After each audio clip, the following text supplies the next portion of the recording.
The War of the Worlds by H.G. Wells.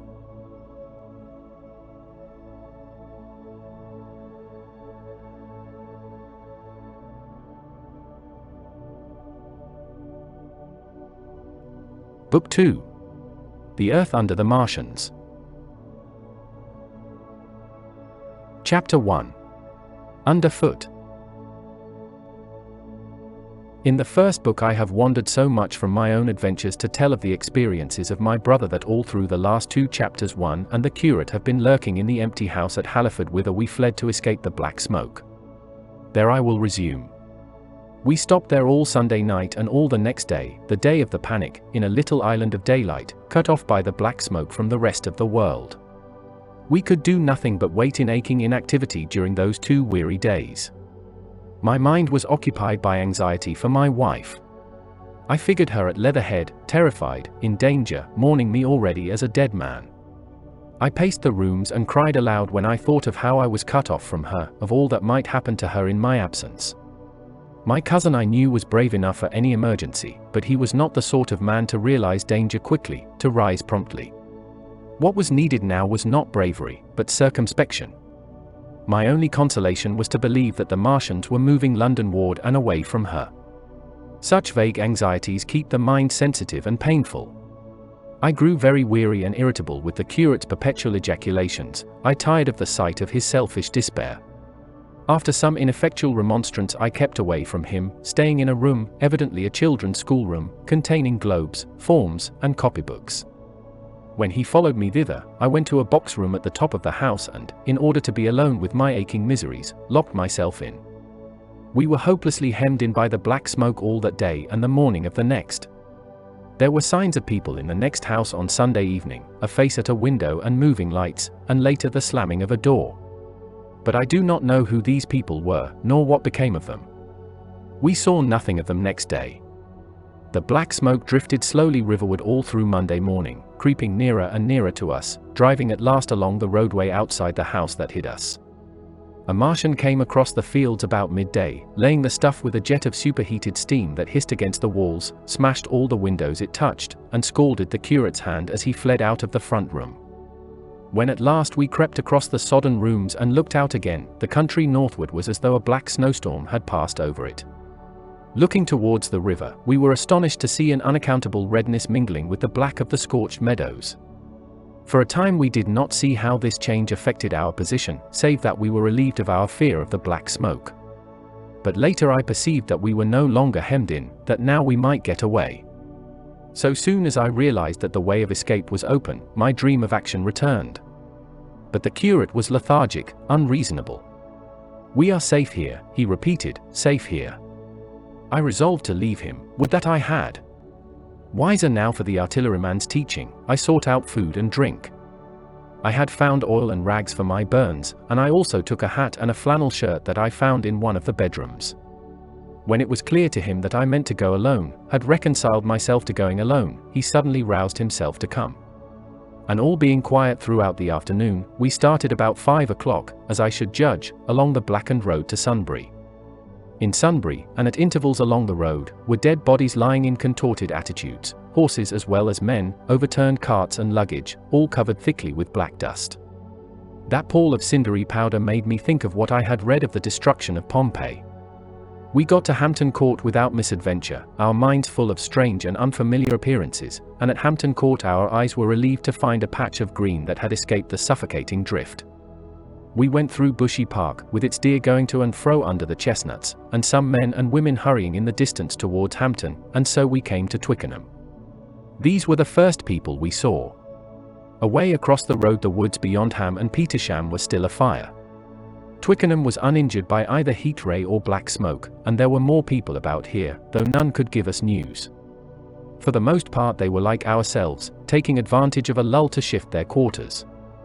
I have an impression that many of the houses here were still occupied by scared inhabitants, too frightened even for flight.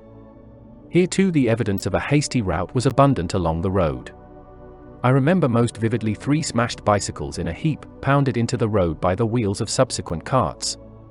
We crossed Richmond Bridge about 8:30. We hurried across the exposed bridge, of course, but I noticed floating down the stream a number of red masses, some many feet across. I did not know what these were, there was no time for scrutiny, and I put a more horrible interpretation on them than they deserved. Here again on the Surrey side were black dust that had once been smoke, and dead bodies, a heap near the approach to the station, but we had no glimpse of the Martians until we were some way towards Barnes. We saw in the blackened distance a group of 3 people running down a side street towards the river, but otherwise it seemed deserted. Up the hill Richmond town was burning briskly, outside the town of Richmond there was no trace of the black smoke. Then suddenly, as we approached Kew, came a number of people running, and the upperworks of a Martian fighting machine loomed in sight over the housetops, not 100 yards away from us. We stood aghast at our danger, and had the Martian looked down we must immediately have perished. We were so terrified that we dared not go on, but turned aside and hid in a shed in a garden. There the curate crouched, weeping silently, and refusing to stir again. But my fixed idea of reaching Leatherhead would not let me rest, and in the twilight I ventured out again. I went through a shrubbery, and along a passage beside a big house standing in its own grounds, and so emerged upon the road towards Kew. The curate I left in the shed, but he came hurrying after me. That second start was the most foolhardy thing I ever did. For it was manifest the Martians were about us. No sooner had the curate overtaken me than we saw either the fighting machine we had seen before or another, far away across the meadows in the direction of Kew Lodge. For all 5 little black figures hurried before it across the green-grey of the field, and in a moment it was evident this Martian pursued them. In 3 strides he was among them, and they ran radiating from his feet in all directions. He used no heat ray to destroy them, but picked them up one by one. Apparently he tossed them into the great metallic carrier which projected behind him, much as a workman's basket hangs over his shoulder. It was the first time I realized that the Martians might have any other purpose than destruction with defeated humanity. We stood for a moment petrified, then turned and fled through a gate behind us into a walled garden, fell into, rather than found, a fortunate ditch, and lay there, scarce daring to whisper to each other until the stars were out. I suppose it was nearly 11 o'clock before we gathered courage to start again, no longer venturing into the road, but sneaking along hedgerows and through plantations, and watching keenly through the darkness, he on the right and I on the left, for the Martians, who seemed to be all about us. In one place we blundered upon a scorched and blackened area, now cooling and ashen, and a number of scattered dead bodies of men, burned horribly about the heads and trunks but with their legs and boots mostly intact, and of dead horses, 50 feet, perhaps, behind a line of 4 ripped guns and smashed gun carriages. Sheen, it seemed, had escaped destruction, but the place was silent and deserted. Here we happened on no dead, though the night was too dark for us to see into the side roads of the place. In Sheen my companion suddenly complained of faintness and thirst, and we decided to try one of the houses. The first house we entered, after a little difficulty with the window, was a small semi-detached villa, and I found nothing eatable left in the place but some mouldy cheese. There was, however, water to drink, and I took a hatchet, which promised to be useful in our next housebreaking. We then crossed to a place where the road turns towards Mortlake. Here there stood a white house within a walled garden, and in the pantry of this domicile we found a store of food, 2 loaves of bread in a pan, an uncooked steak, and the half of a ham.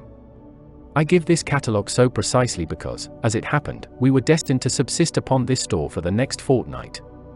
Bottled beer stood under a shelf, and there were 2 bags of haricot beans and some limp lettuces. This pantry opened into a kind of wash-up kitchen, and in this was firewood. There was also a cupboard, in which we found nearly a dozen of burgundy, tinned soups and salmon, and 2 tins of biscuits. We sat in the adjacent kitchen in the dark, for we dared not strike a light, and ate bread and ham, and drank beer out of the same bottle. The curate, who was still timorous and restless, was now, oddly enough, for pushing on, and I was urging him to keep up his strength by eating when the thing happened that was to imprison us. "It can't be midnight yet," I said, and then came a blinding glare of vivid green light. Everything in the kitchen leaped out, clearly visible in green and black, and vanished again. And then followed such a concussion as I have never heard before or since. So close on the heels of this as to seem instantaneous came a thud behind me, a clash of glass, a crash and rattle of falling masonry all about us, and the plaster of the ceiling came down upon us, smashing into a multitude of fragments upon our heads. I was knocked headlong across the floor against the oven handle and stunned. I was insensible for a long time, the curate told me, and when I came to we were in darkness again, and he, with a face wet, as I found afterwards, with blood from a cut forehead, was dabbing water over me. For some time I could not recollect what had happened. Then things came to me slowly. A bruise on my temple asserted itself. "Are you better?" asked the curate in a whisper. At last I answered him. I sat up. "Don't move," he said. "The floor is covered with smashed crockery from the dresser. You can't possibly move without making a noise, and I fancy they are outside." We both sat quite silent, so that we could scarcely hear each other breathing. Everything seemed deadly still, but once something near us, some plaster or broken brickwork, slid down with a rumbling sound. Outside and very near was an intermittent, metallic rattle. "That," said the curate, when presently it happened again. "Yes," I said. "But what is it?" "A Martian," said the curate. I listened again. "It was not like the heat ray," I said, and for a time I was inclined to think one of the great fighting machines had stumbled against the house, as I had seen one stumble against the tower of Shepperton Church. Our situation was so strange and incomprehensible that for 3 or 4 hours, until the dawn came, we scarcely moved. And then the light filtered in, not through the window, which remained black, but through a triangular aperture between a beam and a heap of broken bricks in the wall behind us. The interior of the kitchen we now saw greyly for the first time. The window had been burst in by a mass of garden mold, which flowed over the table upon which we had been sitting and lay about our feet. Outside, the soil was banked high against the house. At the top of the window frame we could see an uprooted drain pipe. The floor was littered with smashed hardware, the end of the kitchen towards the house was broken into, and since the daylight shone in there, it was evident the greater part of the house had collapsed. Contrasting vividly with this ruin was the neat dresser, stained in the fashion, pale green, and with a number of copper and tin vessels below it, the wallpaper imitating blue and white tiles, and a couple of colored supplements fluttering from the walls above the kitchen range. As the dawn grew clearer, we saw through the gap in the wall the body of a Martian, standing sentinel, I suppose, over the still glowing cylinder. At the sight of that we crawled as circumspectly as possible out of the twilight of the kitchen into the darkness of the scullery. Abruptly the right interpretation dawned upon my mind. "The 5th cylinder," I whispered, "the 5th shot from Mars, has struck this house and buried us under the ruins." For a time the curate was silent, and then he whispered, "God have mercy upon us." I heard him presently whimpering to himself. Save for that sound we lay quite still in the scullery. I for my part scarce dared breathe, and sat with my eyes fixed on the faint light of the kitchen door. I could just see the curate's face, a dim, oval shape, and his collar and cuffs. Outside there began a metallic hammering, then a violent hooting, and then again, after a quiet interval, a hissing like the hissing of an engine. These noises, for the most part problematical, continued intermittently, and seemed if anything to increase in number as time wore on.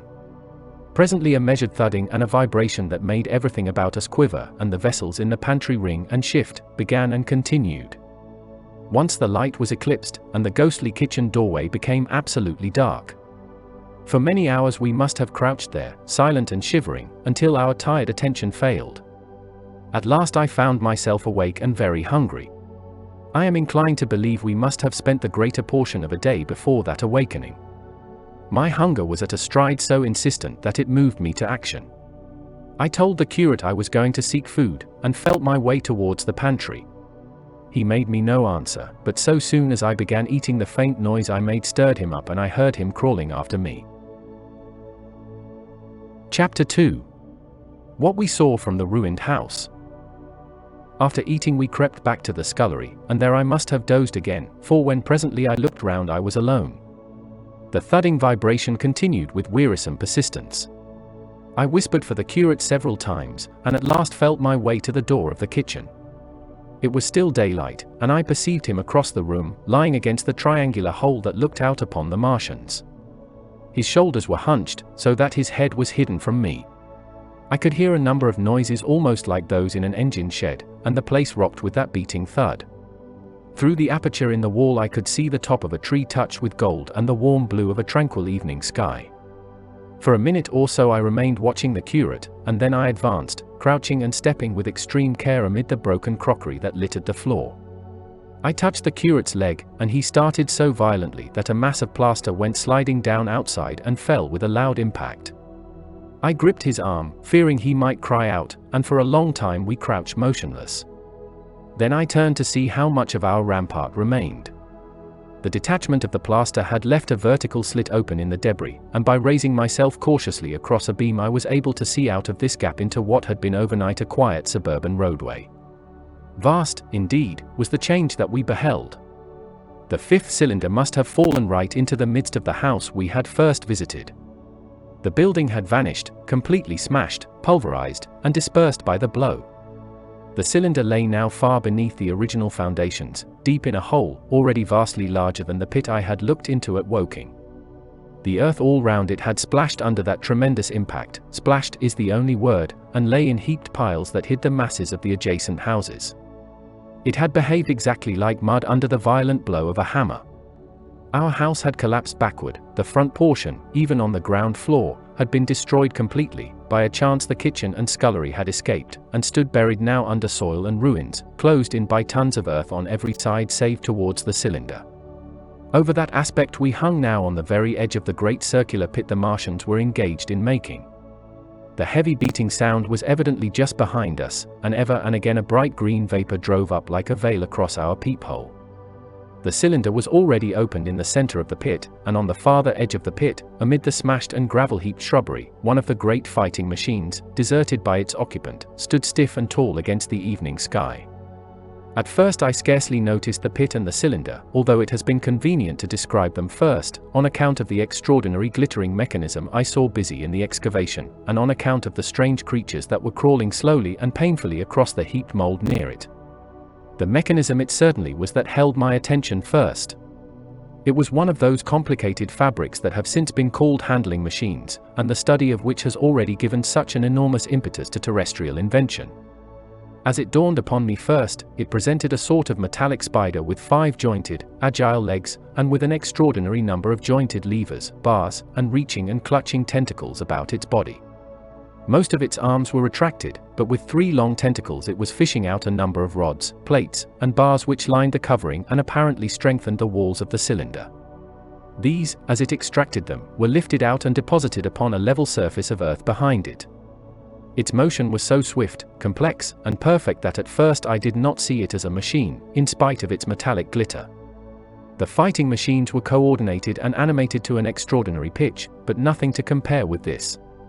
People who have never seen these structures, and have only the ill-imagined efforts of artists or the imperfect descriptions of such eyewitnesses as myself to go upon, scarcely realize that living quality. I recall particularly the illustration of one of the first pamphlets to give a consecutive account of the war. The artist had evidently made a hasty study of one of the fighting machines, and there his knowledge ended.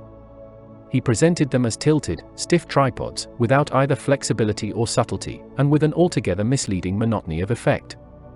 The pamphlet containing these renderings had a considerable vogue, and I mention them here simply to warn the reader against the impression they may have created. They were no more like the Martians I saw in action than a Dutch doll is like a human being. To my mind, the pamphlet would have been much better without them.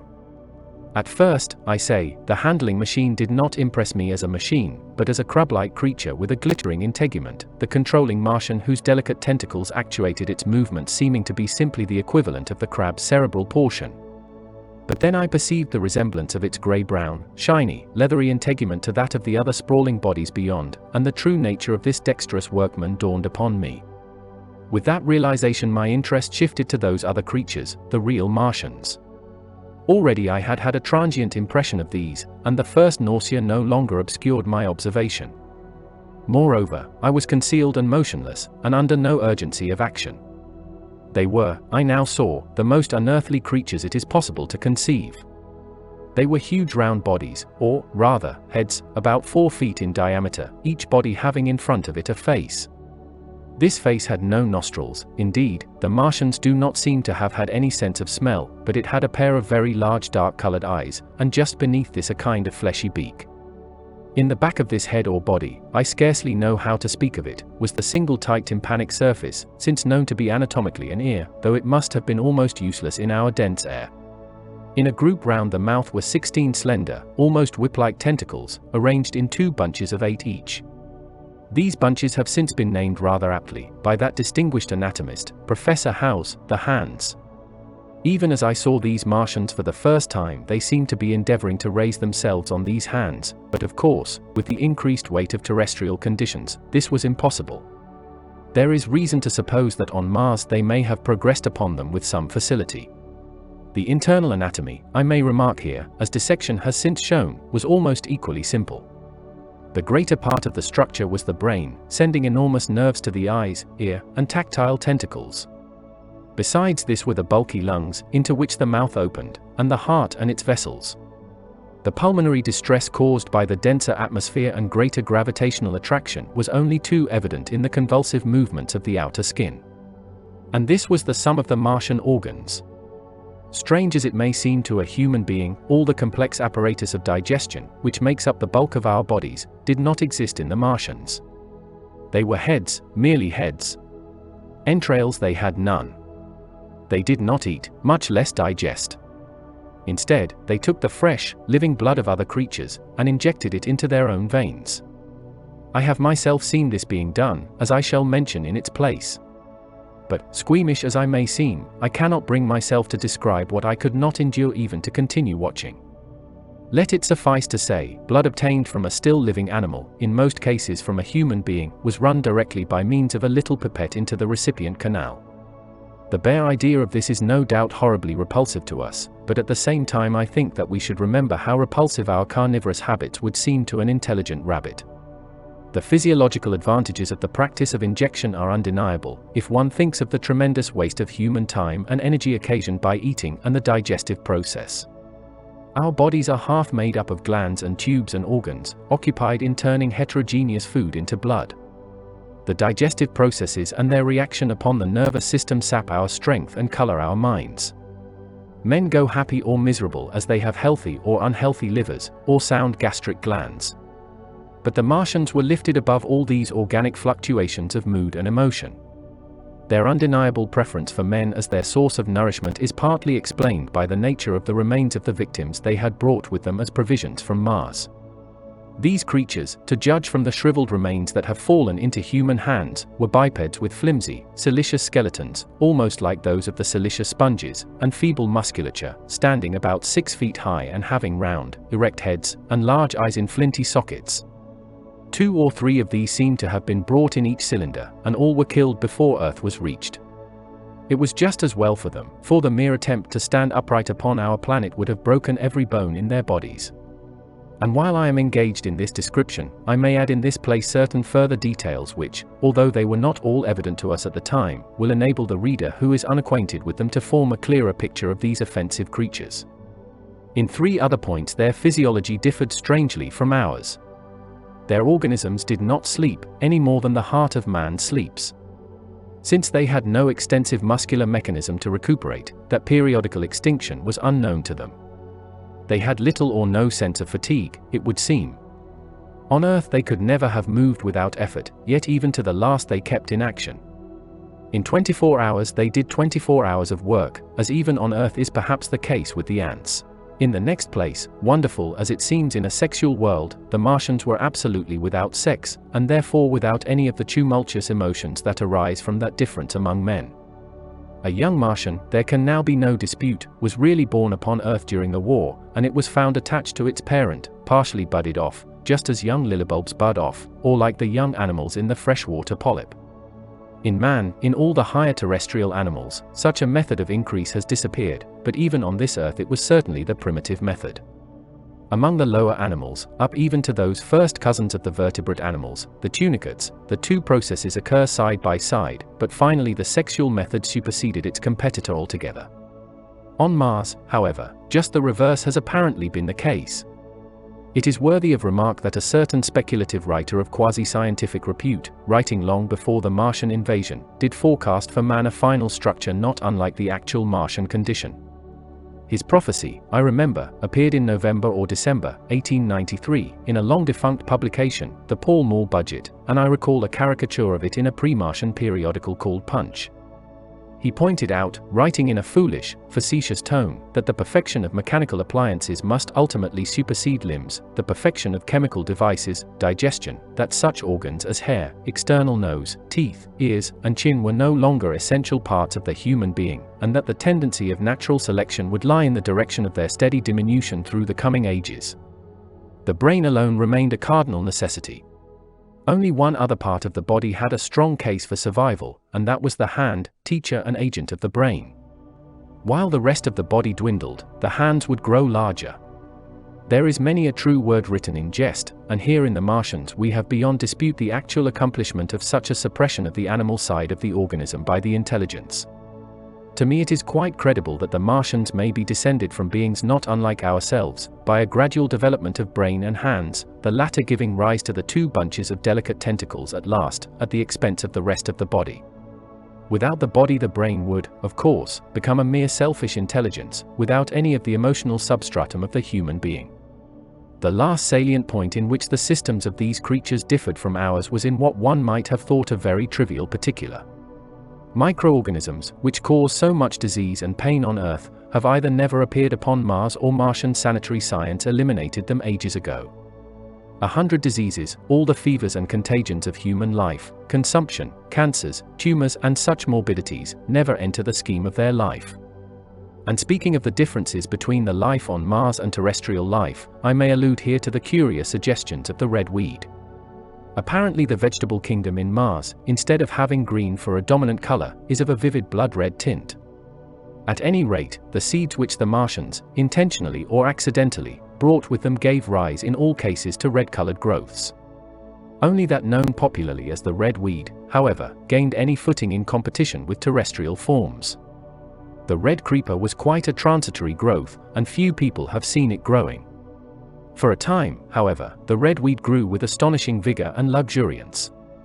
It spread up the sides of the pit by the third or fourth day of our imprisonment, and its cactus-like branches formed a carmine fringe to the edges of our triangular window. And afterwards I found it broadcast throughout the country, and especially wherever there was a stream of water. The Martians had what appears to have been an auditory organ, a single round drum at the back of the head body, and eyes with a visual range not very different from ours except that, according to Phillips, blue and violet were as black to them. It is commonly supposed that they communicated by sounds and tentacular gesticulations. This is asserted, for instance, in the able but hastily compiled pamphlet, written evidently by someone not an eyewitness of Martian actions, to which I have already alluded, and which, so far, has been the chief source of information concerning them. Now no surviving human being saw so much of the Martians in action as I did. I take no credit to myself for an accident, but the fact is so. And I assert that I watched them closely time after time, and that I have seen 4, 5, and, once, 6 of them sluggishly performing the most elaborately complicated operations together without either sound or gesture. Their peculiar hooting invariably preceded feeding. It had no modulation, and was, I believe, in no sense a signal, but merely the expiration of air preparatory to the suctional operation. I have a certain claim to at least an elementary knowledge of psychology, and in this matter I am convinced, as firmly as I am convinced of anything, that the Martians interchange thoughts without any physical intermediation. And I have been convinced of this in spite of strong preconceptions. Before the Martian invasion, as an occasional reader here or there may remember, I had written with some little vehemence against the telepathic theory. The Martians wore no clothing. Their conceptions of ornament and decorum were necessarily different from ours, and not only were they evidently much less sensible of changes of temperature than we are, but changes of pressure do not seem to have affected their health at all seriously. Yet though they wore no clothing, it was in the other artificial additions to their bodily resources that their great superiority over man lay.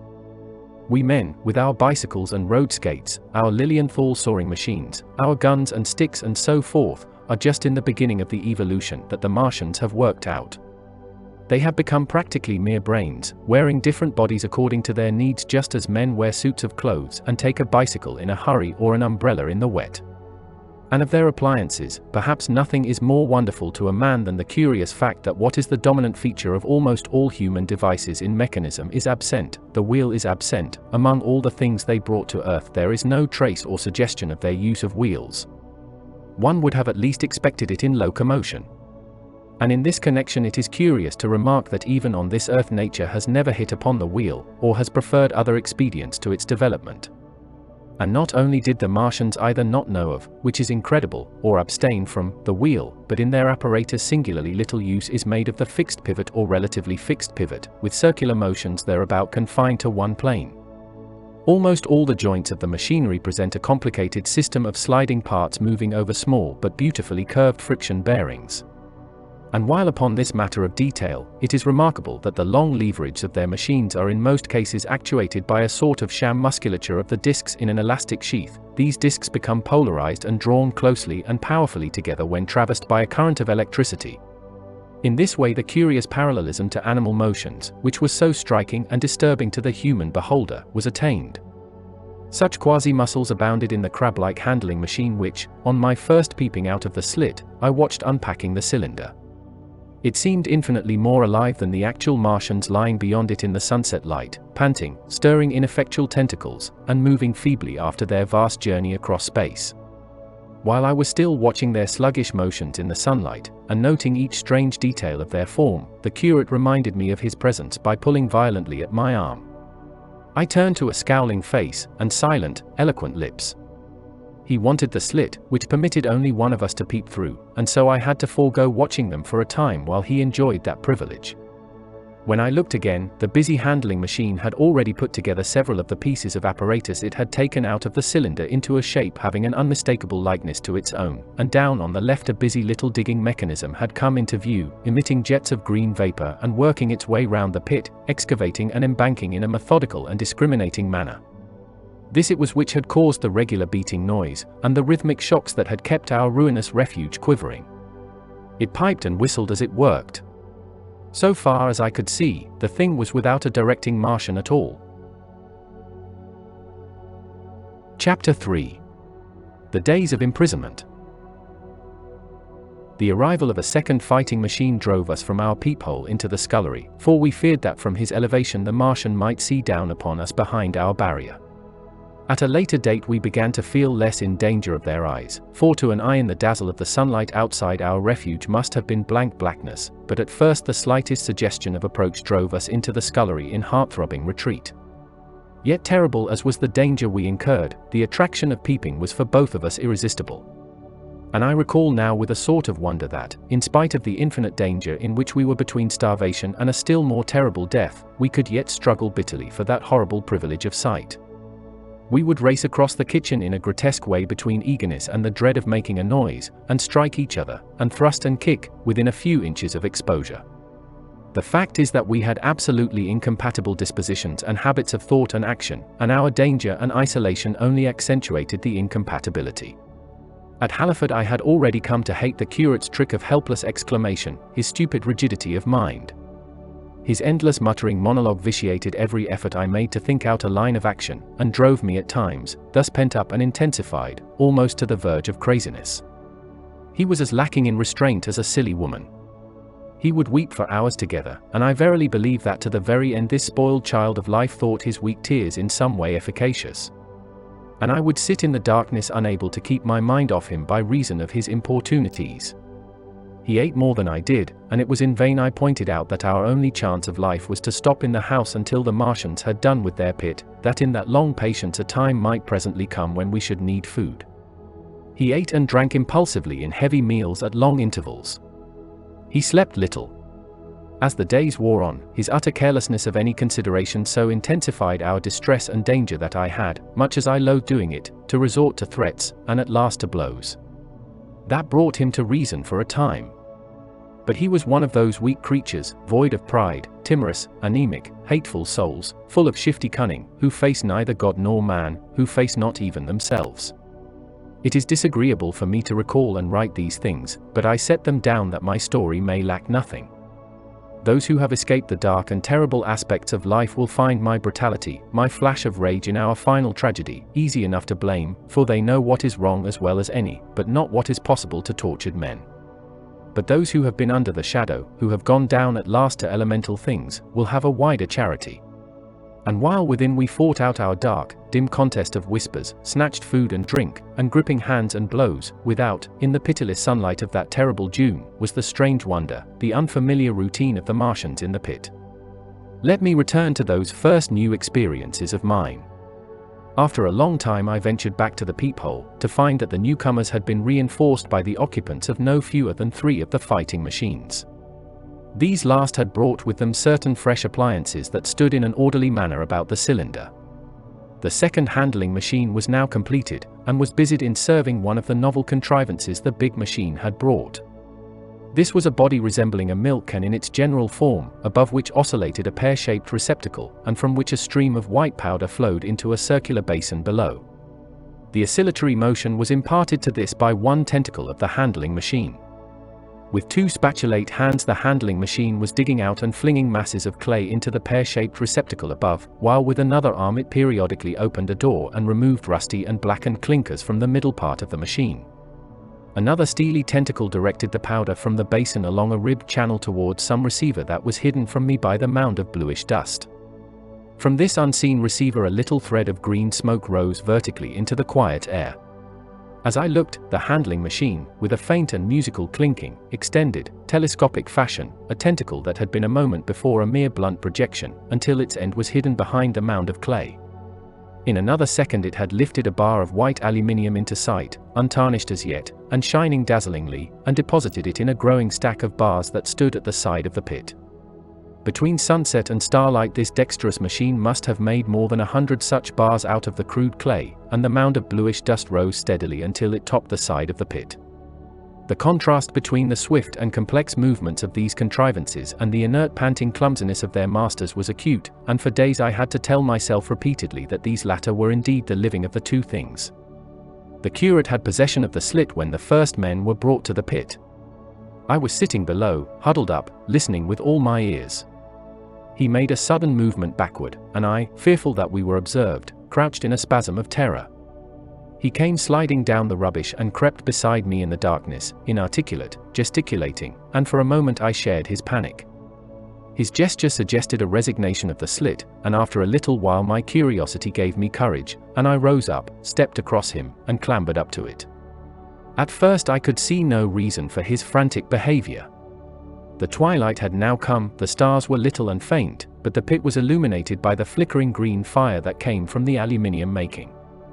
The whole picture was a flickering scheme of green gleams and shifting rusty black shadows, strangely trying to the eyes. Over and through it all went the bats, heeding it not at all. The sprawling Martians were no longer to be seen, the mound of blue-green powder had risen to cover them from sight, and a fighting machine, with its legs contracted, crumpled, and abbreviated, stood across the corner of the pit. And then, amid the clangor of the machinery, came a drifting suspicion of human voices, that I entertained at first only to dismiss. I crouched, watching this fighting machine closely, satisfying myself now for the first time that the hood did indeed contain a Martian. As the green flames lifted I could see the oily gleam of his integument and the brightness of his eyes. And suddenly I heard a yell, and saw a long tentacle reaching over the shoulder of the machine to the little cage that hunched upon its back. Then something struggling violently, was lifted high against the sky, a black, vague enigma against the starlight, and as this black object came down again, I saw by the green brightness that it was a man. For an instant he was clearly visible. He was a stout, ruddy, middle-aged man, well-dressed. 3 days before, he must have been walking the world, a man of considerable consequence.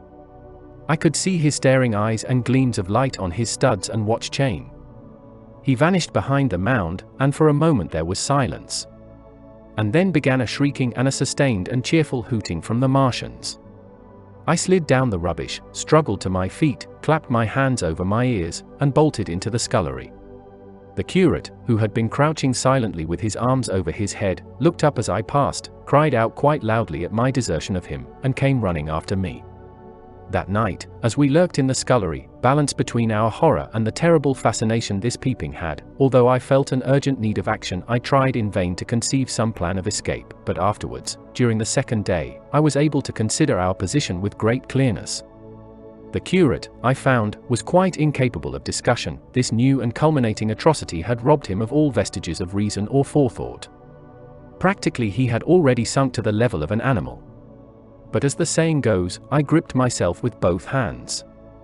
It grew upon my mind, once I could face the facts, that terrible as our position was, there was as yet no justification for absolute despair. Our chief chance lay in the possibility of the Martians making the pit nothing more than a temporary encampment. Or even if they kept it permanently, they might not consider it necessary to guard it, and a chance of escape might be afforded us. I also weighed very carefully the possibility of our digging a way out in a direction away from the pit, but the chances of our emerging within sight of some sentinel fighting machine seemed at first too great. And I should have had to do all the digging myself.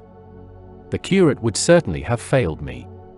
It was on the third day, if my memory serves me right, that I saw the lad killed. It was the only occasion on which I actually saw the Martians feed. After that experience I avoided the hole in the wall for the better part of a day. I went into the scullery, removed the door, and spent some hours digging with my hatchet as silently as possible, but when I had made a hole about a couple of feet deep the loose earth collapsed noisily, and I did not dare continue. I lost heart, and lay down on the scullery floor for a long time, having no spirit even to move. And after that I abandoned altogether the idea of escaping by excavation. It says much for the impression the Martians had made upon me that at first I entertained little or no hope of our escape being brought about by their overthrow through any human effort. But on the fourth or fifth night I heard a sound like heavy guns. It was very late in the night, and the moon was shining brightly. The Martians had taken away the excavating machine, and, save for a fighting machine that stood in the remoter bank of the pit and a handling machine that was buried out of my sight in a corner of the pit immediately beneath my peephole, the place was deserted by them. Except for the pale glow from the handling machine and the bars and patches of white moonlight, the pit was in darkness, and, except for the clinking of the handling machine, quite still. That night was a beautiful serenity, save for one planet. The moon seemed to have the sky to herself. I heard a dog howling, and that familiar sound it was that made me listen. Then I heard quite distinctly a booming exactly like the sound of great guns. 6 distinct reports I counted, and after a long interval 6 again. And that was all. Chapter 4. The Death of the Curate. It was on the 6th day of our imprisonment that I peeped for the last time, and presently found myself alone. Instead of keeping close to me and trying to oust me from the slit, the curate had gone back into the scullery. I was struck by a sudden thought. I went back quickly and quietly into the scullery. In the darkness I heard the curate drinking. I snatched in the darkness, and my fingers caught a bottle of Burgundy. For a few minutes there was a tussle. The bottle struck the floor and broke, and I desisted and rose. We stood panting and threatening each other. In the end I planted myself between him and the food, and told him of my determination to begin a discipline. I divided the food in the pantry into rations to last us 10 days. I would not let him eat any more that day. In the afternoon he made a feeble effort to get at the food. I had been dozing, but in an instant I was awake. All day and all night we sat face to face, I weary but resolute, and he weeping and complaining of his immediate hunger. It was, I know, a night and a day, but to me it seems now, an interminable length of time. And so our widened incompatibility ended at last in open conflict. For 2 vast days we struggled in undertones and wrestling contests. There were times when I beat and kicked him madly, times when I cajoled and persuaded him, and once I tried to bribe him with the last bottle of Burgundy, for there was a rainwater pump from which I could get water. But neither force nor kindness availed. He was indeed beyond reason. He would neither desist from his attacks on the food nor from his noisy babbling to himself. The rudimentary precautions to keep our imprisonment endurable he would not observe. Slowly I began to realize the complete overthrow of his intelligence, to perceive that my sole companion in this close and sickly darkness was a man insane. From certain vague memories I am inclined to think my own mind wandered at times. I had strange and hideous dreams whenever I slept. It sounds paradoxical, but I am inclined to think that the weakness and insanity of the curate warned me, braced me, and kept me a sane man. On the 8th day he began to talk aloud instead of whispering, and nothing I could do would moderate his speech. "It is just, O God," he would say, over and over again. "It is just. On me and mine be the punishment laid. We have sinned, we have fallen short. There was poverty, sorrow, the poor were trodden in the dust, and I held my peace. I preached acceptable folly, my God, what folly, when I should have stood up, though I died for it, and called upon them to repent, repent. Oppressors of the poor and needy. The winepress of God.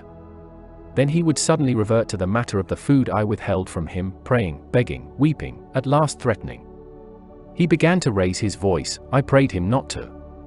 He perceived a hold on me, he threatened he would shout and bring the Martians upon us. For a time that scared me, but any concession would have shortened our chance of escape beyond estimating. I defied him, although I felt no assurance that he might not do this thing. But that day, at any rate, he did not. He talked with his voice rising slowly, through the greater part of the 8th and 9th days, threats, entreaties, mingled with a torrent of half-sane and always frothy repentance for his vacant sham of God's service, such as made me pity him. Then he slept a while, and began again with renewed strength, so loudly that I must needs make him desist. Be still, I implored. He rose to his knees, for he had been sitting in the darkness near the copper. I have been still too long, he said, in a tone that must have reached the pit, and now I must bear my witness. Woe unto this unfaithful city! Woe! Woe! Woe! Woe! Woe! To the inhabitants of the earth by reason of the other voices of the trumpet. Shut up! I said, rising to my feet, and in a terror lest the Martians should hear us. For God's sake! Nay, shouted the curate, at the top of his voice, standing likewise and extending his arms. Speak! The word of the Lord is upon me. In 3 strides he was at the door leading into the kitchen. I must bear my witness. I go. It has already been too long delayed. I put out my hand and felt the meat chopper hanging to the wall. In a flash I was after him. I was fierce with fear. Before he was halfway across the kitchen I had overtaken him. With one last touch of humanity I turned the blade back and struck him with the butt. He went headlong forward and lay stretched on the ground. I stumbled over him and stood panting. He lay still. Suddenly I heard a noise without, the run and smash of slipping plaster, and the triangular aperture in the wall was darkened. I looked up and saw the lower surface of a handling machine coming slowly across the hole. One of its gripping limbs curled amid the debris, another limb appeared, feeling its way over the fallen beams. I stood petrified, staring. Then I saw through a sort of glass plate near the edge of the body the face, as we may call it, and the large dark eyes of a Martian, peering, and then a long metallic snake of tentacle came feeling slowly through the hole. I turned by an effort, stumbled over the curate, and stopped at the scullery door. The tentacle was now some way, 2 yards or more, in the room, and twisting and turning, with queer sudden movements, this way and that. For a while I stood fascinated by that slow, fitful advance. Then, with a faint, hoarse cry, I forced myself across the scullery. I trembled violently, I could scarcely stand upright. I opened the door of the coal cellar, and stood there in the darkness staring at the faintly lit doorway into the kitchen, and listening. Had the Martian seen me? What was it doing now? Something was moving to and fro there, very quietly. Every now and then it tapped against the wall, or started on its movements with a faint metallic ringing, like the movements of keys on a split ring. Then a heavy body, I knew too well what, was dragged across the floor of the kitchen towards the opening. Irresistibly attracted, I crept to the door and peeped into the kitchen. In the triangle of bright outer sunlight I saw the Martian, in its Briareus of a handling machine, scrutinizing the curate's head. I thought at once that it would infer my presence from the mark of the blow I had given him. I crept back to the coal cellar, shut the door, and began to cover myself up as much as I could, and as noiselessly as possible in the darkness, among the firewood and coal therein. Every now and then I paused, rigid, to hear if the Martian had thrust its tentacles through the opening again. Then the faint metallic jingle returned. I traced it slowly, feeling over the kitchen. Presently I heard it nearer, in the scullery, as I judged. I thought that its length might be insufficient to reach me. I prayed copiously. It passed, scraping faintly across the cellar door. An age of almost intolerable suspense intervened, then I heard it fumbling at the latch. It had found the door. The Martians understood doors. It worried at the catch for a minute, perhaps, and then the door opened. In the darkness I could just see the thing, like an elephant's trunk more than anything else, waving towards me and touching and examining the wall, coals, wood and ceiling. It was like a black worm swaying its blind head to and fro. Once, even, it touched the heel of my boot. I was on the verge of screaming. I bit my hand. For a time the tentacle was silent. I could have fancied it had been withdrawn. Presently, with an abrupt click, it gripped something. I thought it had me, and seemed to go out of the cellar again. For a minute I was not sure. Apparently it had taken a lump of coal to examine. I seized the opportunity of slightly shifting my position, which had become cramped, and then listened. I whispered passionate prayers for safety. Then I heard the slow, deliberate sound creeping towards me again. Slowly, slowly it drew near, scratching against the walls and tapping the furniture. While I was still doubtful, it rapped smartly against the cellar door and closed it. I heard it go into the pantry, and the biscuit tins rattled and a bottle smashed, and then came a heavy bump against the cellar door. Then silence that passed into an infinity of suspense. Had it gone? At last I decided that it had. It came into the scullery no more, but I lay all the 10th day in the close darkness, buried among coals and firewood, not daring even to crawl out for the drink for which I craved. It was the 11th day before I ventured so far from my security. Chapter 5. The Stillness. My first act before I went into the pantry was to fasten the door between the kitchen and the scullery. But the pantry was empty, every scrap of food had gone. Apparently, the Martian had taken it all on the previous day. At that discovery I despaired for the first time. I took no food, or no drink either, on the 11th or the 12th day. At first my mouth and throat were parched, and my strength ebbed sensibly. I sat about in the darkness of the scullery, in a state of despondent wretchedness. My mind ran on eating. I thought I had become deaf, for the noises of movement I had been accustomed to hear from the pit had ceased absolutely.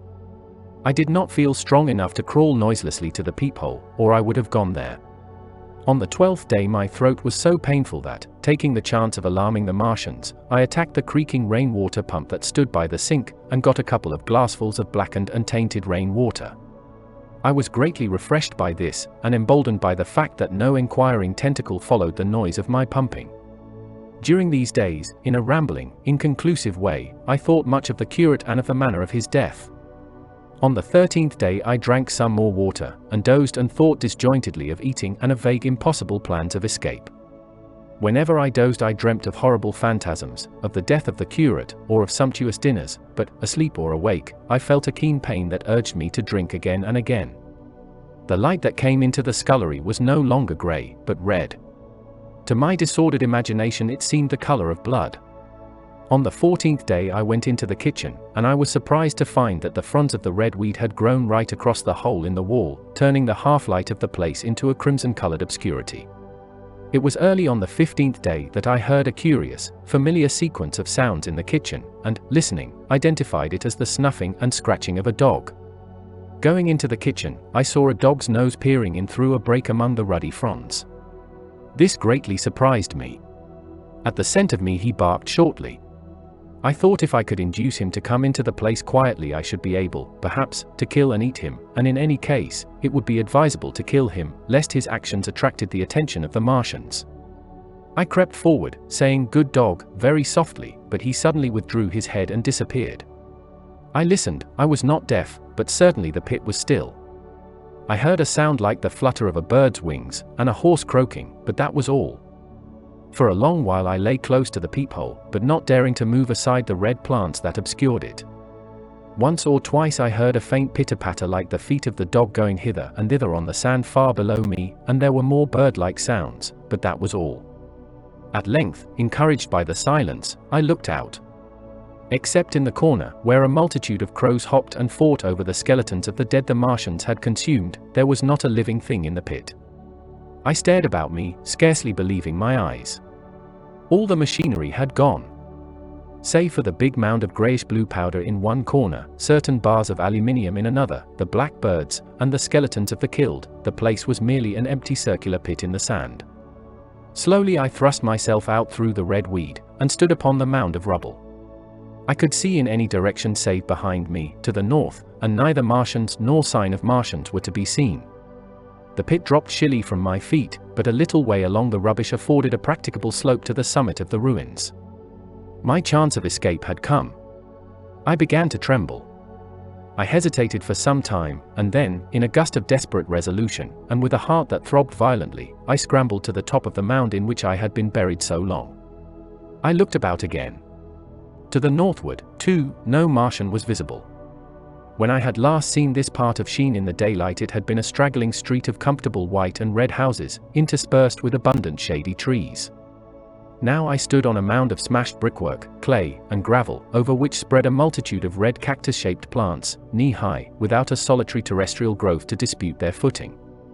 The trees near me were dead and brown, but further a network of red thread scaled the still living stems. The neighboring houses had all been wrecked, but none had been burned. Their walls stood, sometimes to the second story, with smashed windows and shattered doors. The red weed grew tumultuously in their roofless rooms. Below me was the great pit, with the crows struggling for its refuse. A number of other birds hopped about among the ruins. Far away I saw a gaunt cat slink crouchingly along a wall, but traces of men there were none. The day seemed, by contrast with my recent confinement, dazzlingly bright, the sky a glowing blue. A gentle breeze kept the red weed that covered every scrap of unoccupied ground gently swaying. And oh, the sweetness of the air!